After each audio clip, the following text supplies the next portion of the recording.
Hariom friends. बहुत समय से हम रमन महर्षि, निसर्गदत्त महाराज और अन्य संतों द्वारा बताई गई युक्तियां, उनके द्वारा दिया गया ज्ञान और उस ज्ञान में हम कैसे गहरे डूबें, उस ज्ञान पे, उस बोध में हम कैसे उस बोध का रस लें, आत्मा का रस लें।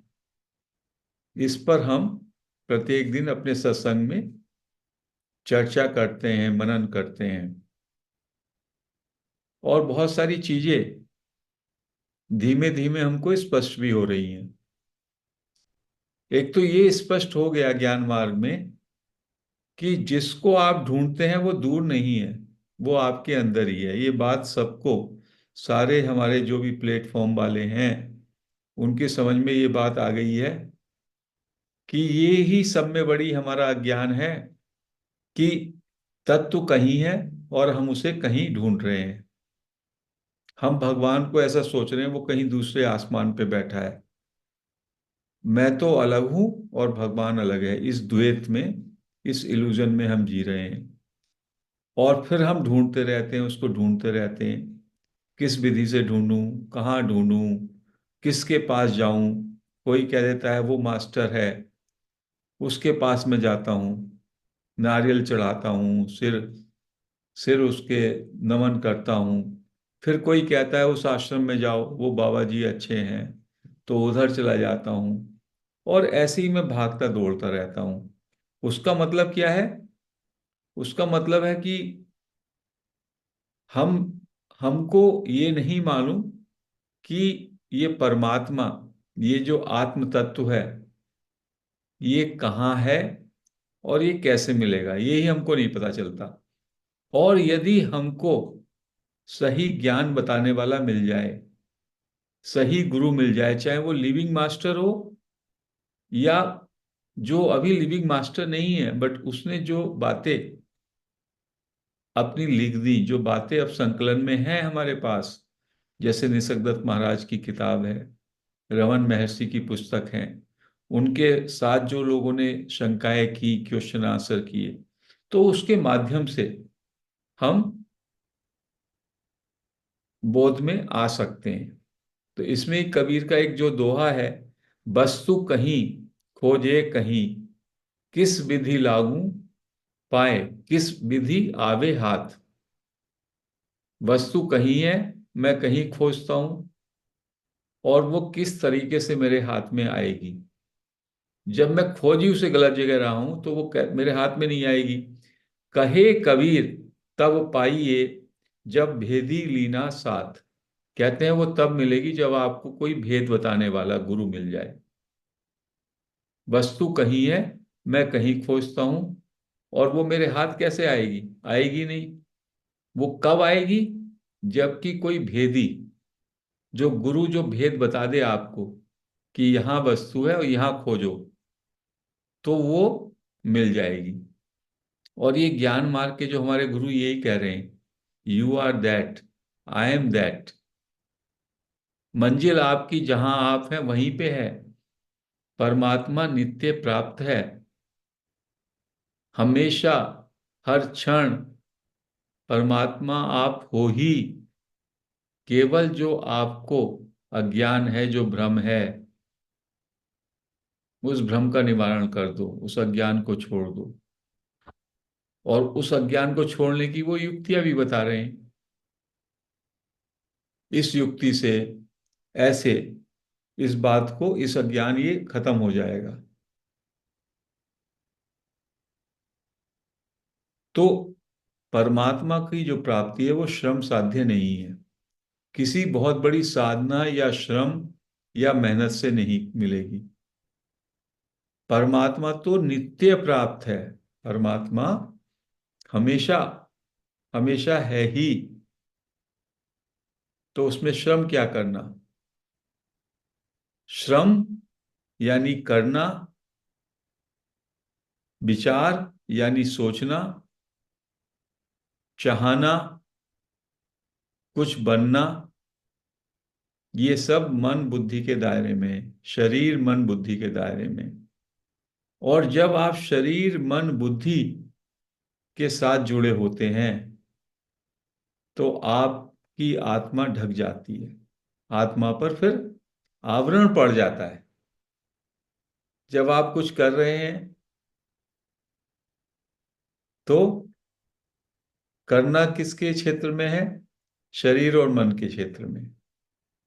चाह रहे हैं वो भी मन और बुद्धि के क्षेत्र में है। कुछ सोच रहे हैं वो भी मन के क्षेत्र में है। कुछ बनने की अपेक्षा है वो भी मन के क्षेत्र में है।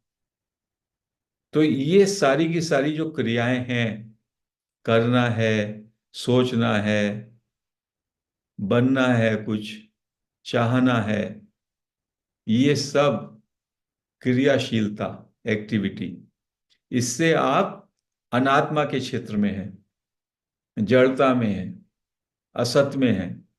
और आत्मा है चेतन तत्व। आत्मा है सत तत्व जो कि अक्रिय है, जो मात्र दृष्टा है। चेतन तत्व में कोई क्रियता नहीं है, कोई एक्टिविटी नहीं है, शांत है वो। वो सबका सबस्ट्रेटम है, आधार है, और सबको प्रकाश देता है। और प्रकाश का क्या मतलब है? इसमें भी भेद है, हर एक बात में भेद है। प्रकाश का मतलब है नोइंगनेस, जानने का प्रकाश, ज्ञान का प्रकाश। और सबस्ट्रेटम का मतलब है होना, अस्तित्व। और अस्तित्व और अस्तित्व का बोध, होना और जानना, वो दोनों साथ साथ जाते हैं। आप हैं, इसको आप जानते हैं। और यदि आप जानते हैं तो आप हैं। तो आपका प्योर होना और प्योर जानना, जानने में होना निहित है, होने में जानना निहित है। इसलिए कहीं कहीं महाराज कहते भी हैं, I know I am, I know that I M. यही बस सूत्र है। और ये सूत्र इतना गहरा है, इसमें इतना भेद, सारे का सारा, इसमें जितना भी ज्ञान है, जितना भी राज है, इसमें छिपा दिया। लेकिन जो सूत्र होते हैं संतों द्वारा बताए गए, वो सूत्र हम ऐसे ही पढ़ते हैं तो पढ़ के भी वो हमारी समझ में नहीं आते। लोग पुस्तकें पढ़ लेते हैं बड़ी बड़ी, और उससे और उनके अंदर अहंकार बढ़ जाता है। मैंने 50 पुस्तकें पढ़ी, निसर्ग दत्त की सारी पुस्तकें पढ़ डाली, कोई कहेगा। मैंने रमन महर्षि की सारी पुस्तकें, रमन महर्षि की सारा का सारा घूम लिया, सारी प्रदक्षिणा कर ली, सब पढ़ लिया। निसर्ग दत्त महाराज का सब पढ़ लिया। रामायण भी मुझे कंठस्थ है, गीता भी मुझको कंठस्थ है। ऐसा कितने लोग हैं जो बोल देंगे? हाँ, अच्छी बात है, वो विद्वान माने जाएंगे, वो कथाकार माने जाएंगे, वो अच्छे प्रवचनकार हो सकते हैं। लेकिन जो ज्ञान में जीवंतता है, जो बोध का रस है, जो करंट है, वो करंट आपको महसूस होना चाहिए, अनुभव होना चाहिए। तब तो वो सूत्र हमारे लिए जीवित जीवित हुआ। सूत्र की जीवंतता हमको महसूस होनी चाहिए, उसी का नाम बोध है। क्योंकि ये जो आत्मा का बोध है, ये जागृति करता है, जागृति करता है। इससे रस आता है, लगता है एक प्रकाश, एक करंट। पूरे बल्ब हैं, मान लीजिएगा, बल्ब हैं, कितने सारे बल्ब लगे हुए हैं, ट्यूबलाइट लगी हुई हैं, और उसमें करंट ना हो तो जड़ता ही जड़ता है। जड़ता है कि नहीं है? सारे बल्ब हैं, ट्यूबलाइट लगी रहती हैं, और स्विच ऑफ किया हुआ आपने, और उनमें कोई करंट नहीं है तो कोई प्रकाश नहीं है। और जैसे ही वहां से स्विच ऑन होता है तो प्रकाश आ जाता है। तो ये आत्मा का प्रकाश है, जिससे ये जो शरीर हमारा शव है, शरीर में बिल्कुल जीवन नहीं। शरीर क्या है? मिट्टी है। पांच भूतों के, पांच तत्वों से बना हुआ है। मिट्टी है, पानी है, वायु है, अग्नि है और आकाश है। ये सब के सब जड़ तत्व हैं। और ये लगता है जीवन, चेतन लगता है। तो वो जो चेतन तत्व है वही तो आत्मा है। वही उस करंट की तरह है जो कि बल्ब में डाल दिया। बल्ब में जब स्विच ऑफ होता है तो बल्ब वही रहता है। बल्ब में जब प्रकाश नहीं रहता तो बल्ब निष्क्रिय, निर्जीव, जड़ हो जाता है। और जब उसमें प्रकाश आता है तो कैसा उसके अंदर आलोक आ जाता है, जीवंतता आ जाती है। ऐसे ही हमारा जो ये शरीर है, मन है, बुद्धि है, हमारी इंद्रियां, जो सब जीवंत प्रतीत होती हैं, इसके पीछे वही एक शक्ति है, आत्मा की शक्ति। और आत्मा को क्या डिफाइन करेंगे? आत्मा तो अखंड है। आत्मा को आप सब्जेक्ट ऑब्जेक्ट रिलेशनशिप में नहीं जान सकते। लेकिन आत्मा की जो दो आधारभूत बातें हैं उस तत्व की, संकेत के रूप में जिनको हम बता सकते हैं, एक है कि हैपन, होनापन, और एक है जानना। तो आत्मा, आत्मा हैपन में, हैपन आत्मा का दूसरा नाम मान सकते हैं आप। और वो हैपन जो का त्यों रहता है, वो है आधार, बीइंग। और दूसरा है जानना, नोइंगनेस। तो होना और जानना, इसको मोटे तौर पे कहें, होना भी हमेशा रहता है, आप हमेशा होते हैं। चेतन तत्व के कारण ही आप हमेशा हैं। कुछ करेंगे उससे पहले हैं, नहीं करेंगे तब भी आप हैं, सोते हैं तब भी आप हैं, नहीं जागते हैं तब भी आप हैं, स्वप्न में होते हैं तब भी आप हैं। जिसको अष्टावक्र कहते हैं राजन से, कि हे राजन, ना तो वो स्वप्न सच और ना अभी जागृत अवस्था सच, केवल तुम सच हो। तुम जान रहे हो, जानने वाले, और तुम हो। तो तुम्हारा हैपन और तुम्हारा जानना, यही सत्य है और यही आत्मा है। तो यही युक्ति दी निसर्गदत्त महाराज ने, जो पढ़ने से उतनी समझ में नहीं आती, कि हमारी क्या चेष्टा होती है, हमसे क्या भूल होती है। हम परमात्मा को भी, आत्मा को भी विषय के रूप में जानना चाहते हैं, विषय का ज्ञान। जैसे मैंने कहा, किसी को, कोई भूगोल का विद्यार्थी है, आज हम आपको एशिया का ज्ञान देंगे, एशिया कॉन्टिनेंट का। तो एशिया कॉन्टिनेंट सब्जेक्ट हो गया, उसका नॉलेज। तो मैं अलग हूं और एशिया अलग है, और उसका ज्ञान मैं प्राप्त करता हूं, ये बुद्धि के क्षेत्र में है। लेकिन जो आत्मा है, आत्मा का ज्ञान, वो बुद्धि के पकड़ में कहां से आएगा? बुद्धि का तो लिमिटेशन है, सीमित है। मन और बुद्धि जो है, खंड का ही ज्ञान ले सकते हैं। खंड मतलब टुकड़े का ही ज्ञान ले सकते हैं। और ये ज्ञान है अखंड, आत्मा का ज्ञान है, जानना है अखंड। क्योंकि आत्मा अखंड है। आत्मा का होना और जानना दोनों अखंड है, सर्वव्यापी। इसलिए होने का मतलब है अस्तित्व, और जानने का मतलब है ज्ञान, अखंड। तो अखंड में जानने वाले को जानना है। जो आपने देखा, जो आपने जाना, और जो नहीं आपने जाना उसको छोड़ दीजिए, विषय को छोड़ना होगा। और हमारा पूरे का पूरा समय ऑब्जेक्ट पे रहता है, ऑब्जेक्टिव नॉलेज पे। और हम ईश्वर को भी, ब्रह्म को भी विषय के रूप में जानना चाहते हैं, जो संभव ही नहीं है। तो दौड़ते रहेंगे, दौड़ते रहेंगे।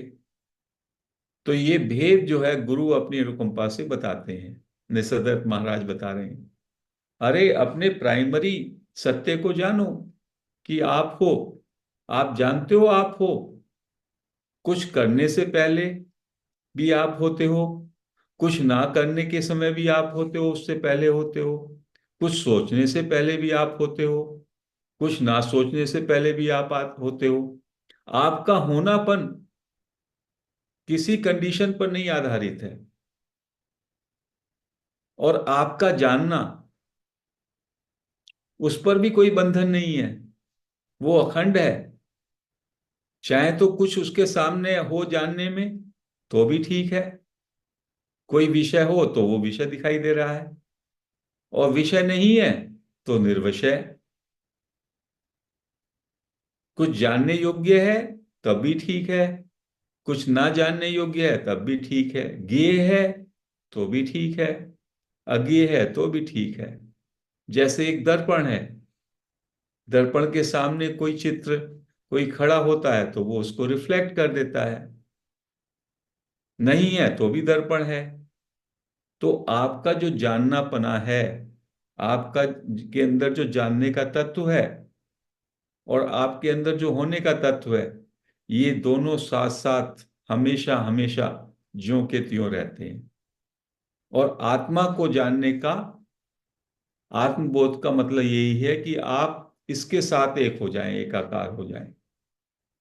जो आप जान रहे हैं उसको छोड़ दें, केवल जानने वाले पे टिक जाएं। जानत तुम ही हो जाए। ऐसा कुछ एक रामचरितमानस की चौपाई है कि आपको जानते जानते मैं आप ही हो जाता हूं, स्वरूप में ही चला जाता है व्यक्ति। जानने जानने में खुद ही जानने के साथ एक हो जाएगा। तो ज्ञान मार्ग में है कि जो आप जान रहे हो उसको छोड़ दो, और जो जानने वाला तत्व है उसमें ठहर जाओ, और उसके साथ एक हो जाओ। तो जानने जानना और होनापन दोनों का उसमें समावेश होता है। उसी को कहा सच्चित, और वही आनंद का रूप है। तो गुरु निसर्गदत्त महाराज बार बार हमको ये बता रहे हैं कि अपने होनेपन पे, होनापन वो अपना भी नहीं है, केवल मात्र होनापन, पूरा अस्तित्व है उसमें। मेरा होनापन हो, आपका होनापन हो, किसी पशु का हो, पक्षी का हो, सारा होनापन, उसका मतलब केवल अस्तित्व है। क्योंकि होनेपन में और जानने में ना तो कोई आपका रूप है, ना कोई आपका रंग है, ना कोई आपका नाम है, ना आपकी कोई फॉर्म है, मनुष्य की, पशु की, वो कुछ नहीं है उसमें। वो शुद्ध जानना है, शुद्ध होना है। यदि आपकी कोई फॉर्म होती, तो अभी आपसे पूछा जाए बचपन का, तो आप फील करते हो मैं बचपन में भी मैं वही हूं, मैं तो वही हूं, जो बचपन में था वही अभी हूं। तो वो जो कंटिन्यूटी है, द एसेंस, वह आपका होनापन है, शुद्ध होनापन। उसमें आपका शरीर के बदलाव, मन के बदलाव, आपके परिवर्तन, वो सब उसमें शामिल नहीं होते। तो उस शुद्ध होनेपन पे और उस अखंड ज्ञान में, अखंड जानने में बस आपकी दृष्टि आ जाए, यही भेद है। और उसकी फिर से युक्तियां, अनदेखे में आप प्रवेश करें। क्योंकि जो भी दिखाई दे रहा है, जो भी कुछ दिखाई दे रहा है, जो भी आप सोच रहे हैं, वो सब प्रतीति मात्र है, वो एक पिक्चर है। और जो वो असत है, और उसमें जीवंतता दिखाई दे रही है किसके कारण? आत्मा की चमक के कारण, सत तत्व के। और सत तत्व जो है वो दिखाई नहीं देता। वो जानने वाला तत्व है। जो जानता है, जो जानने वाला तत्व है, वो दिखाई नहीं देता। वो स्वयं बोध मात्र है। उसके साथ तो बस होना पड़ता है। जैसे मिसाल दी गई, जैसे बहुत सारे संत मिसाल देते हैं कि वायु है। वायु कितनी व्यापक है। वायु दिखाई नहीं देती।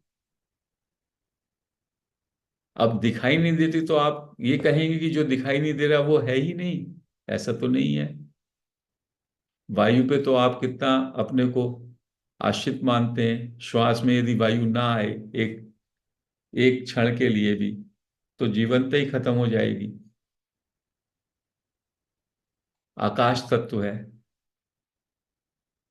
लेकिन ये भी सब तत्व हैं, असत के ही पार्ट, लेकिन ये केवल कंपैरिजन है।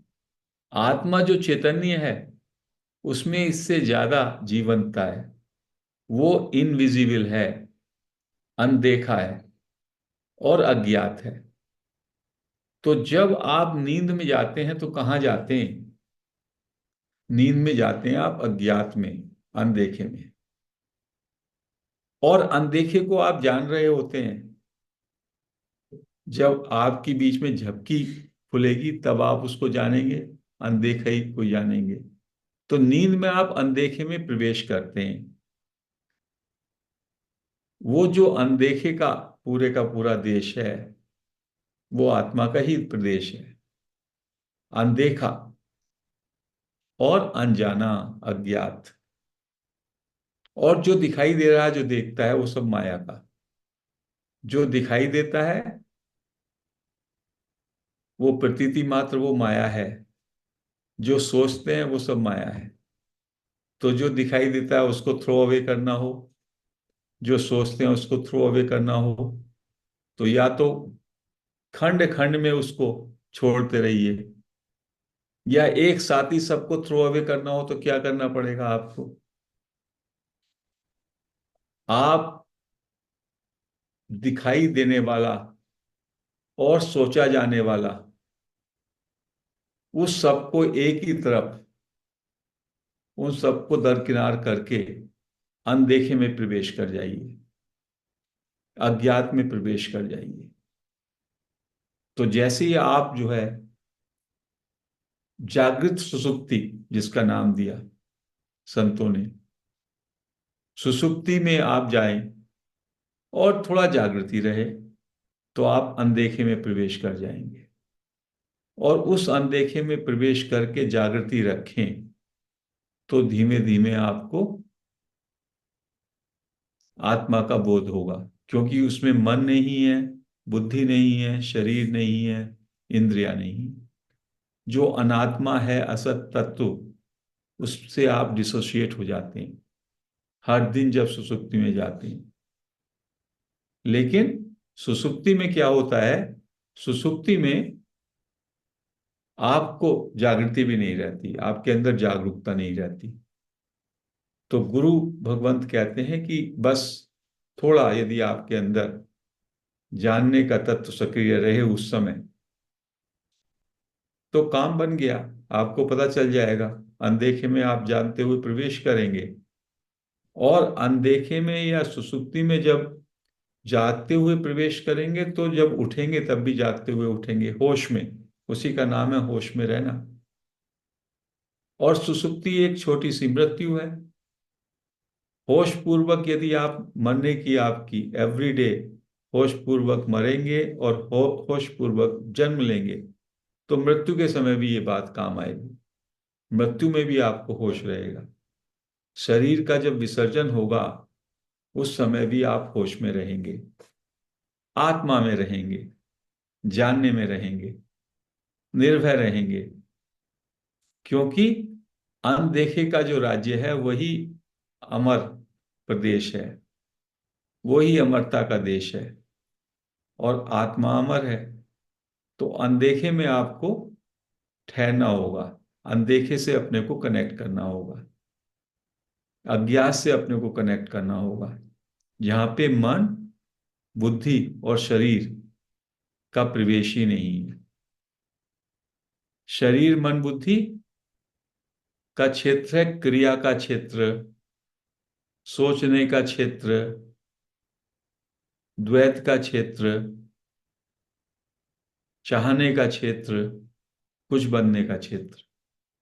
इसीलिए जब हम ध्यान भी कराते हैं तो ध्यान में एक युक्ति कहते हैं, कुछ किए बिना, कुछ करना नहीं, कुछ सोचना नहीं, कुछ चाहना नहीं, कुछ बनना नहीं, इसी क्षण में जैसे हो बस उससे राजी हो जाओ। उसी प्रक्रिया को अपनाते हैं। जानने वाले को जानो, उसमें भी हम अपने सेंटर पे लौटने का के लिए ये युक्ति बताते हैं। केवल शुद्ध हैपन में, जैसे कि एक बच्चा है, उस स्थिति में अपने को ठहरो, तब भी वही स्थिति आती है। मृत्यु के बाद आप कहाँ होगे अज्ञात में, उसको स्मृति में ला करके अज्ञात में चले जाओ, जंप कर लो, वो भी आत्मा का ही क्षेत्र है, वो भी अमरता का क्षेत्र है। स्मृति में बैकवर्ड जाओ और सोचो कि मैं जन्म लेने से पहले कहाँ था, वो भी अज्ञात क्षेत्र है, अनदेखा क्षेत्र है। तो ये सारे का सारा, जैसे जैसे हम उस अनदेखे में, अज्ञात में ठहरेंगे, वो हमारे लिए जीवंत हो जाएगा, प्रकट हो जाएगा। अभी अनदेखा बिल्कुल हमको लगता है ये तो मर्दा मुर्दा है, शव है। वास्तव में शव जैसा तो ये शरीर है, जो कुछ दिखाई दे रहा है वो शव की तरह है, असत है। लेकिन चमक उसके, जिसकी चमक है, उस चमक चमक को आवृत्ति हो गई है हमारी नजर में। हमारे हमारा अंदर विकार भाव से हम अपनी नजर को ठीक से फोकस नहीं कर पा रहे। जैसे कि कोई सिनेमा गृह में रोज रोज आने वाला विजिटर भी मूवी से इतना उसका अटैचमेंट हो जाता है, उसको इसका कोई ज्ञान ही नहीं होता। अरे स्क्रीन नहीं होगा तो मूवी नहीं होगी, स्क्रीन ही आधार है, प्रकाश ही आधार है, उसको तो मूवी से मतलब है। तो हमें भी जो कुछ दिखाई दे रहा है, जो ये खेल चल रहा है प्रकृति का, माया का, हमें इस माया के खेल से में मजा आता है, इसके हम आकर्षण में डूब गए हैं। तो जो हमारा सत तत्व है, अमर तत्व है, जो है और जो जान रहा है, उससे हम दूर हो गए हैं। और फिर हम दौड़ते रहते हैं, दौड़ते रहते हैं उसकी खोज में, और गलत जगह खोजते हैं तो वो मिलता नहीं। तो हम बड़े सौभाग्यशाली हैं कि हमें रमन महर्षि जैसे, निसर्गदत्त जैसे महाराज, गुरु भगवान मिले, और उन्होंने हमें बड़ी कृपा से सीकर्स के लिए ऐसे सूत्र दिए। वो सूत्र यदि हम उनको अच्छी तरह से ग्रहण कर लें तो ये सारे का सारा ज्ञान प्रकट हो जाएगा। इसका करंट, इसकी चार्जिंग, उसको हम महसूस कर पाएंगे। और उसी का नाम है बोध, उसी का नाम आप साक्षात्कार कह सकते हैं। वही सच्चा सत्संग है। तो फ्रेंड्स, आज हम इस सत्संग को, इस चर्चा को यहीं समाप्त करते हैं। हरि ओम।